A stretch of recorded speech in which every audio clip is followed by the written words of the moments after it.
Your Excellency, Dr. Terence Michael Drew, and your lovely wife, Diana,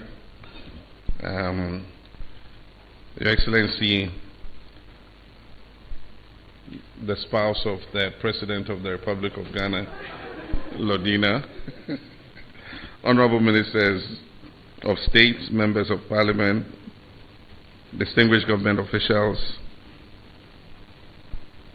members of the Diplomatic Corps, and our guests, invited guests, ladies and gentlemen. It's my singular honor and great pleasure to host this luncheon in honor of my dear brother, Prime Minister Dr. Terence Michael Drew, and his distinguished delegation from St. Kitts and Nevis. Mr. Prime Minister, as I indicated earlier, your presence in Ghana is not merely an official visit. It is a homecoming. You and your delegation are warmly welcome back home.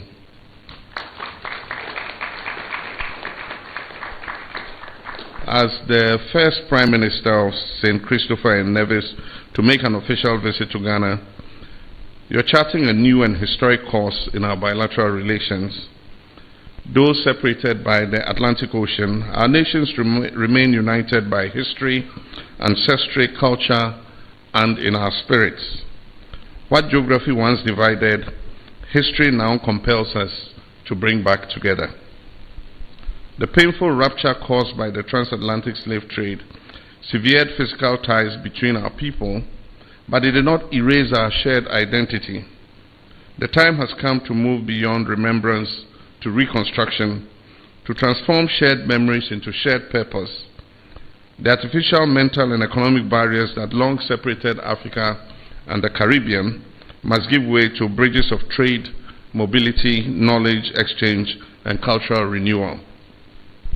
In this regard, Ghana strongly supports the renewed momentum between the African Union and CARICOM to deepen structured engagement between our two regional blocs.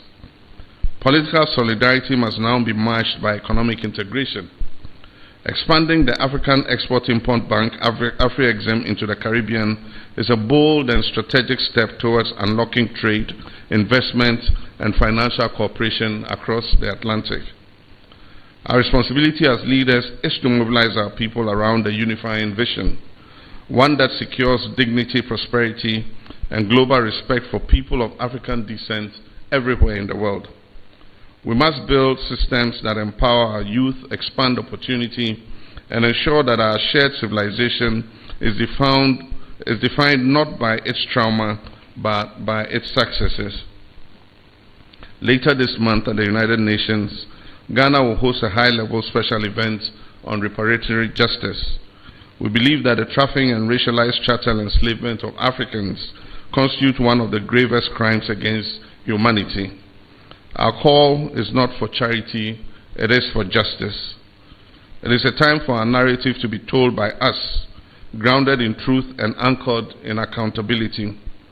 Together, Africa and the Caribbean must speak with one voice, with clarity, unity, and moral conviction. Honorable Prime Minister, since taking office in 2022, you have distinguished yourself as a compassionate, people-centered leader.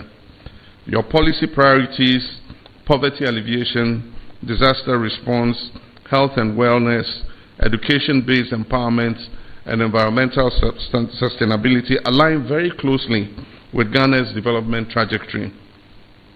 We followed closely the progress your administration has made, particularly in strengthening social protection systems and community resilience.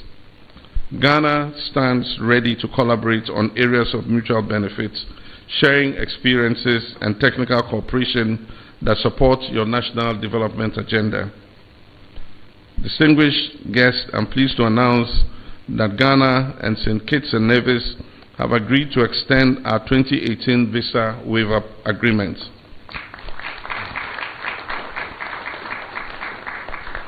This was previously applicable to holders of only diplomatic and service passports. Now, this extension of the visa waiver includes holders of ordinary passports.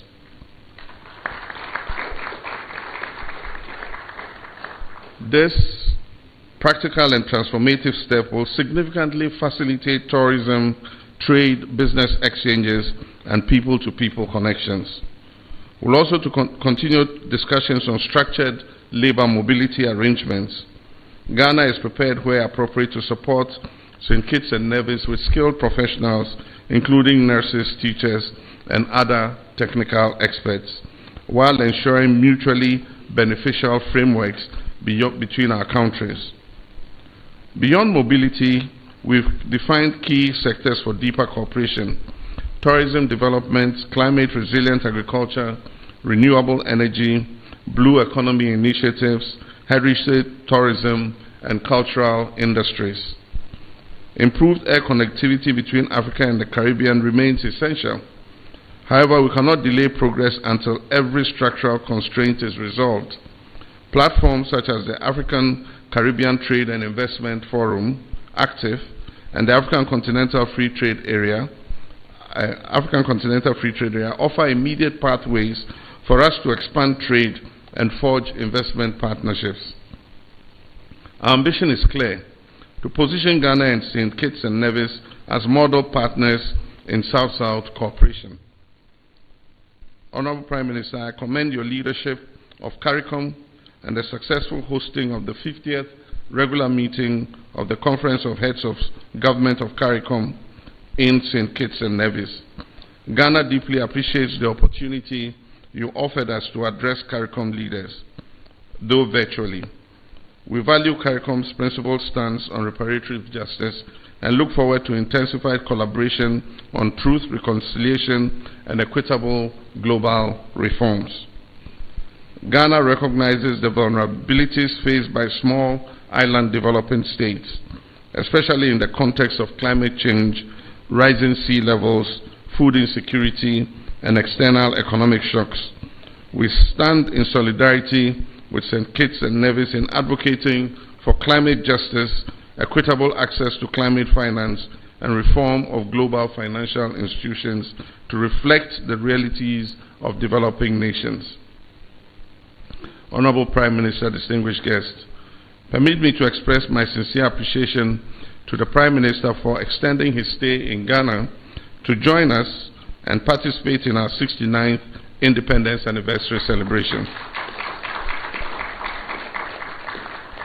Your presence at this milestone event as our special guest symbolizes the unbroken thread connecting our liberation struggles, our contemporary quest for economic emancipation. The political independence Ghana secured in 1957 sparked a continental awakening. Today, the next frontier is economic sovereignty, building productive economies, strengthening intra-African and Afro-Caribbean trade, and asserting our rightful place in global governance. Prime Minister, as you continue your visit, I trust that you and your delegation will experience the warmth, hospitality, and enduring spirit of Ghana. May this visit further strengthen not only our diplomatic relations, but also the emotional and ancestral bonds that unite our people. Distinguished guests, may I now invite you to rise and join me in a toast to the good health and continued success of the Honorable Dr. Terence Michael Drew, Prime Minister of the Federation of St. Kitts and Nevis, to the peace, progress, and prosperity of the people of St. Kitts and Nevis, and to the enduring brotherhood, friendship, and cooperation between the Republic of Ghana and the Federation of St. Kitts and Nevis. Cheers. I thank you. God bless you.